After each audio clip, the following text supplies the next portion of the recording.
the music in the church is really, really getting out of control now, man. I mean, a lot of us go to church to, we go to praise, and I guess we'll go to praise and worship, as you guys say, and we love doing that, and we get all into the music, and it's crazy how we're not seeing what the true worship is, man.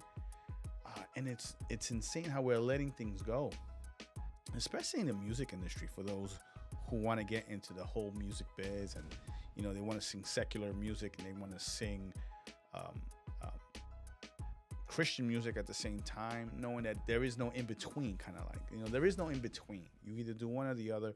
There's no in between, because remember, you're representing the Most High. So how are you going to represent the Most High and then continue to sing these secular songs that might be vulgar, that maybe it's just out of control, and I just don't get it. So in the mix of that, I have a favorite artist, a favorite worship artist who I believe is very anointed, who speaks from his spirit, who speaks truth. And I remember one time I told my wife that we don't get worship like this anymore. I mean, back in the days, yes, we don't get worship like this anymore. We don't get anybody in the presence of God anymore. And it's really difficult to really determine if someone's anointed, someone's appointed, or someone's just singing it just because. So the person I'm talking about is, let me get you guys right over here. Yeah. Okay. So we got William McDowell, who is a famous worship singer. And I truly believe, if you listen to his songs, it's not about him. And that's the thing about this music industry, where people think it's about them, and that's it.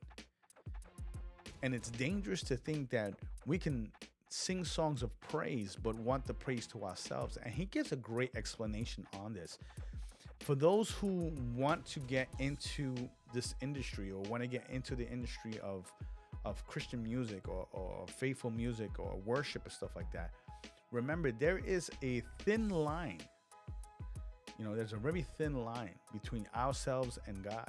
And sometimes we want to take that flack away from God and put it on ourselves because of fame, man. And he puts a good point to it. And I want you guys to listen to what he says, man, because it's very important that we get this.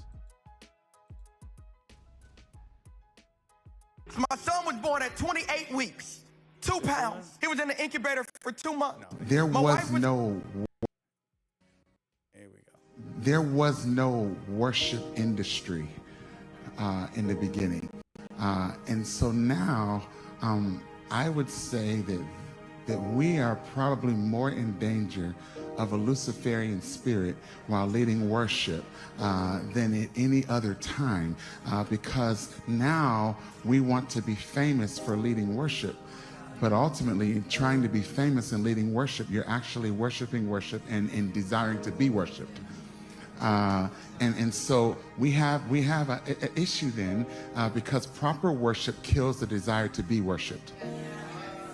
And I know that most of us would never say we want to be worshiped. Let me reframe it for you. Being a celebrity is a form of worship when you desire it. Self-denial and self-exaltation cannot coexist. Yeah. The foundational understanding of all worship is the denial of self. So they can't coexist. So that means it's either all about God or all about you. It's not about both. Woo.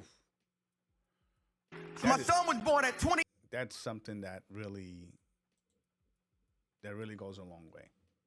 And sorry about that. I mean, there's just certain things that I have that I just want to show to you guys right away, because I want you guys to miss out. But it's a big point that he said, self-exhortation. We want the celebrity. We want to be that famous person.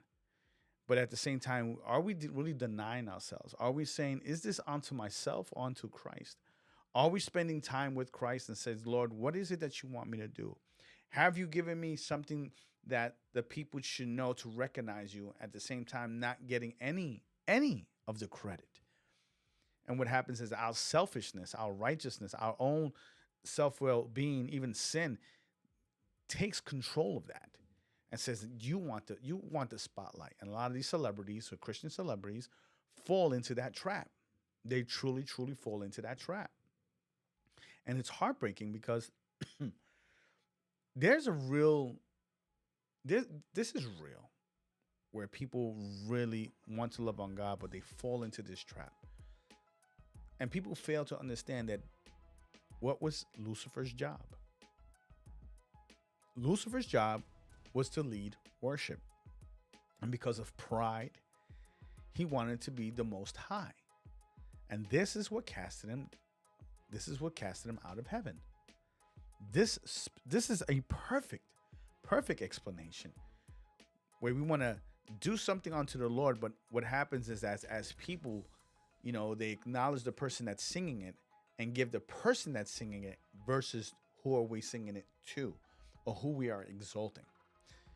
Now, I'm not saying that all churches are like this, but I want you to use discernment into this. I want you to really seek in prayer and say, listen, is this of God? It may sound of God. It may be good of God. Are you? The worship may be cool, but is it the sound of God? Listen to the lyrics. Is it sound doctrine? There's a lot of places that are like that. Hillsong was just like that. Elevation's like that. Mavericks like that. It's all about being me, celebrity. And what happens is that we take the sovereignty of God of blessing us with it, and we're just putting it on ourselves and making ourselves the most high in this. It's dangerous to know that there are issues like that are coming around and that are happening. And if this is something to wake you guys up, those who are wanting to sing worship, those who want to sing of the Lord, just understand it's not about you. It's not about you. It's about the Most High God. So I want you guys to really understand that, listen, it's nothing personal, but this is just a wake-up call. This is just a discernment that says, listen, I'm praising unto the Lord. I'm singing unto the Lord. And maybe some of us be like, it's just a personal thing. If it's a personal thing, that, keep it personal. Keep it personal. Keep it to yourself, because now you're exalting the Most High. And because of that, we need to put ourselves, our flesh to die because of it. Continue to sing to the Lord, give praise and worship and stuff like that, guys. Guys, I want to really say, it's an awesome time to share these moments with you. And if you have any comments, man, hit me up, man.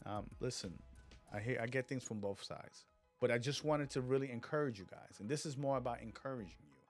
It's nothing about bashing anybody, but encouraging you. Be careful of the devil's wicked ways. Guys, I'm Crew 704. This is the Overflow Podcast. Guys, thank you so much. Don't forget to hit that like and subscribe button so that you can always stay in tune. And as always, stay blessed.